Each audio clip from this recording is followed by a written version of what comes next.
La fraude douanière et la contrebande font échapper chaque année au trésor public des millions de dollars américains.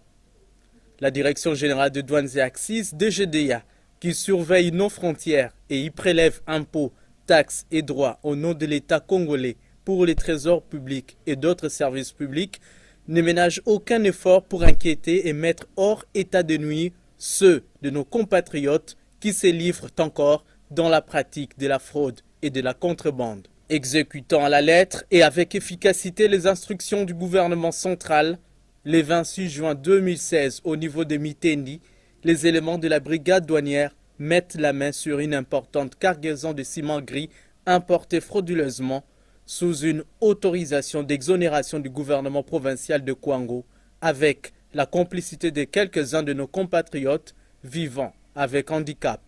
Informé de l'arrivée imminente de Gabelou, la personne vivant avec handicap que vous voyez assise au bord de la route, responsable de façade de la marchandise, a ordonné le déchargement rapide du véhicule, comme vous le voyez à travers ces images prises discrètement par un douanier à l'aide de son téléphone mobile.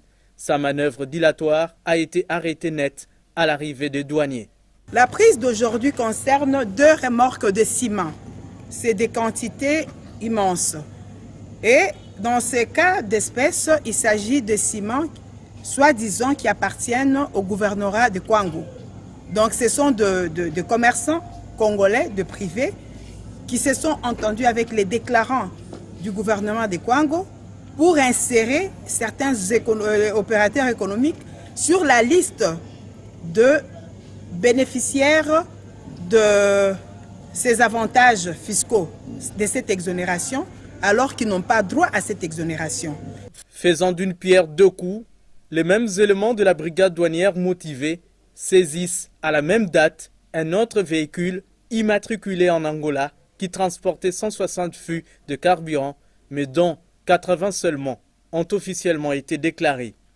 Arrivés sur le territoire national, ces fraudeurs, qui ne sont pas dans leur premier forfait et qui pensaient tromper la vigilance des gabelous congolais, ont changé la plaque d'immatriculation de leur véhicule en y plaçant une autre plaque de la RDC dans le but de flouer les pistes de dédouanement. Mais c'était sans compter la vigilance et la perspicacité des éléments de la brigade douanière qui ont déniché sans beaucoup d'efforts ces cas de flagrance. En dehors de cette infraction qui est relative à la marchandise, le véhicule, du fait que c'est un véhicule angolais, du fait qu'il avait l'immatriculation angolaise qu'ils ont changé en cours de route, donc les pénalités, l'infraction porte aussi sur le véhicule.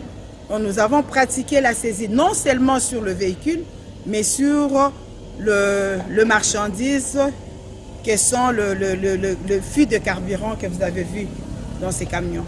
Un officier de la police nationale congolaise que vous voyez sur ces images, certainement habitué à faciliter la tâche aux fraudeurs, a tenté de persuader par intimidation puis par corruption les inspecteurs de la DGDA. Mais ces derniers lui ont donné une véritable leçon de patriotisme et de civisme fiscal.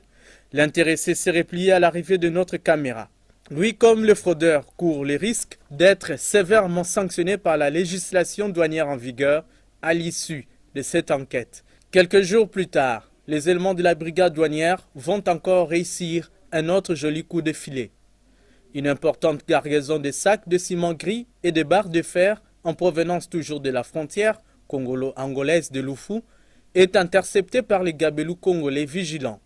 Nous sommes le 6 juillet 2016 au quartier général de la brigade douanière lorsque ces marchandises arrivent dans la capitale sans payer le moindre frais de douane sont présentées à la presse.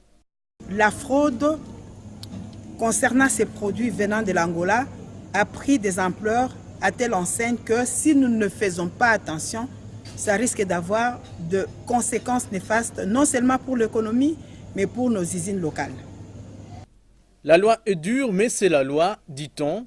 Tous ceux de nos compatriotes ou des expatriés habitués à frauder ou à recourir à la contrebande pour importer ou exporter leurs marchandises doivent se remettre en cause et abandonner définitivement ces pratiques qui saignent à blanc notre économie. S'ils s'entêtent, ils finiront en prison, comme leurs collègues qui y sont déjà, et paieront des amendes astronomiques car la brigade douanière de la DGDA ne dort jamais.